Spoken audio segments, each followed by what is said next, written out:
En esta otra diapositiva podemos evidenciar mejor en una vista inferior, es decir, como si estuviésemos mirando un cerebro desde abajo hacia arriba, cómo se produce el desplazamiento de la información por las vías visuales. Miren que la imagen que ha sido formada en la retina, en el fondo del ojo, pues es captada por las diferentes células y es transmitida por ese nervio óptico hacia una estructura que se llama el quiasma óptico. Este quiasma óptico genera la decusación de algunas fibras. No todas las fibras de un ojo se decusan hacia el lado contralateral, es decir, hacia el lado opuesto, sino que algunas de esas fibras siguen su camino ipsilateralmente, o sea, por el mismo lado. Eso lo vamos a ver en la siguiente diapositiva. Pero este quiasma óptico, pues lo que hace es decusar, es decir, pasar al otro lado algunas de las vías nerviosas que van transmitiendo la información. Ese quiasma óptico luego continúa con otra estructura que se llama la cintilla óptica, que es la continuación de esa vía que proviene del ojo y que llega hacia ese núcleo o cuerpo genicular lateral del tálamo del que ya hablamos anteriormente.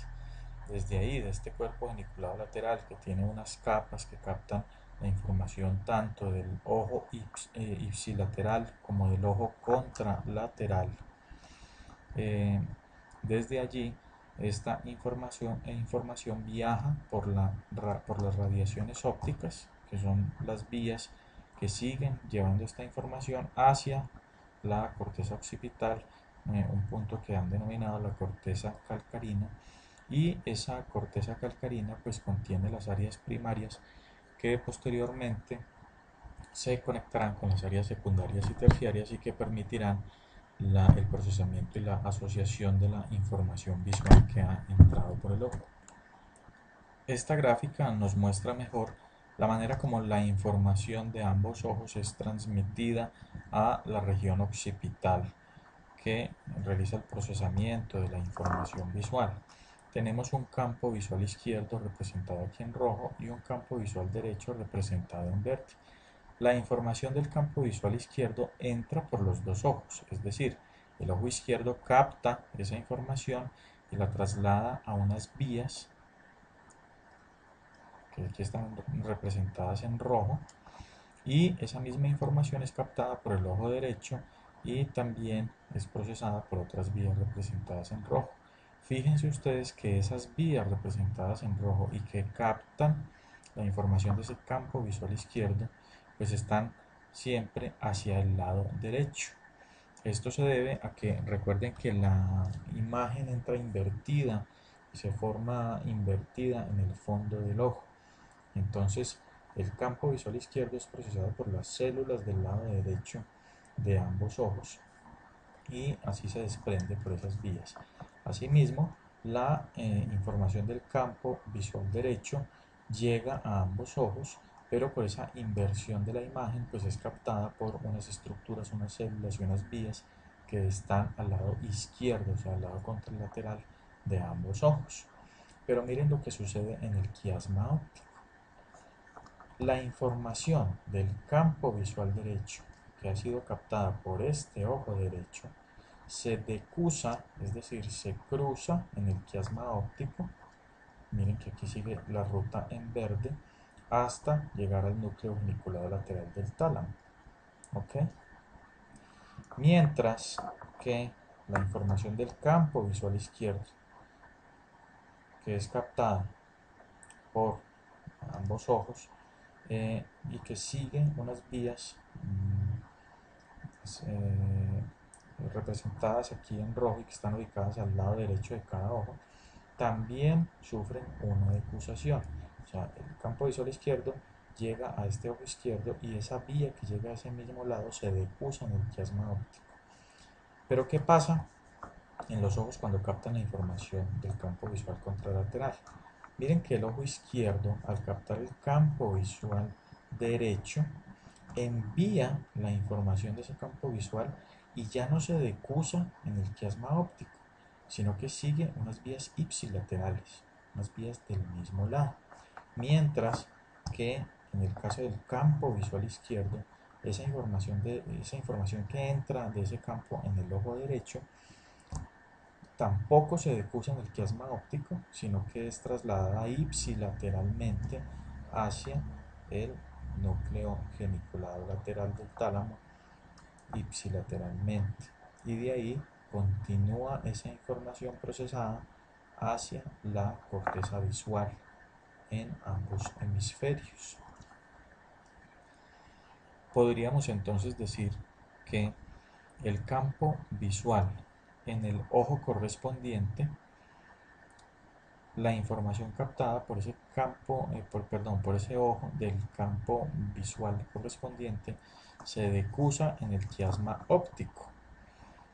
Así, la información del lado derecho captada por el ojo derecho se decusa hacia la izquierda, pero la información captada del campo visual izquierdo por el ojo izquierdo se decusa hacia la derecha del quiasma óptico. Y la regla opuesta sería que la información contralateral captada por el ojo no se decusa, sino que es enviada ipsilateralmente, es decir, la información del campo visual izquierdo captada por el ojo derecho no se decusa, sino que sigue una vía ipsilateral, y la información del campo visual derecho captada por el ojo izquierdo tampoco se decusa, sino que es enviada ipsilateralmente hacia las cortezas visuales en ambos hemisferios. Cuando la información ha pasado por todas estas vías que acabamos de estudiar, pues llega al lóbulo occipital, y allí es donde se procesa de manera compleja la información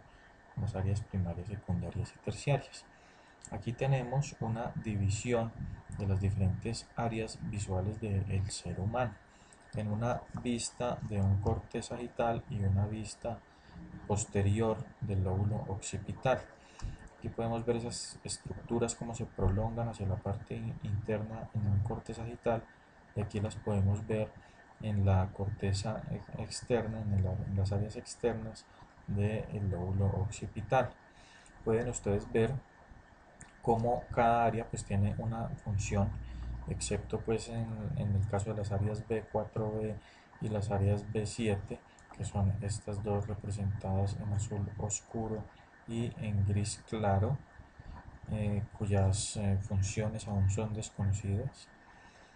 Un área B1 en donde se reciben las aferencias del cuerpo geniculado, es decir, esta área es la primera que recibe la información e inicia todo el procesamiento complejo de esta información que llega,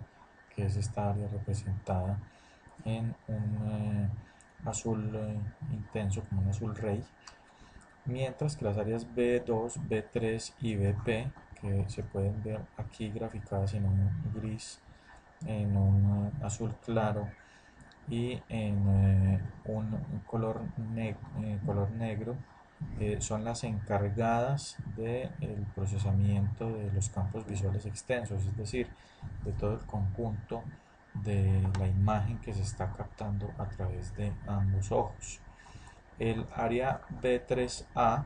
es la encargada del procesamiento del movimiento, aquí la vemos representada en un color habano claro, muy importante para poder procesar si el objeto que se está mirando se encuentra quieto, si se encuentra en movimiento, si se acerca hacia uno como ente visor, o si se aleja de ese ente visor. Las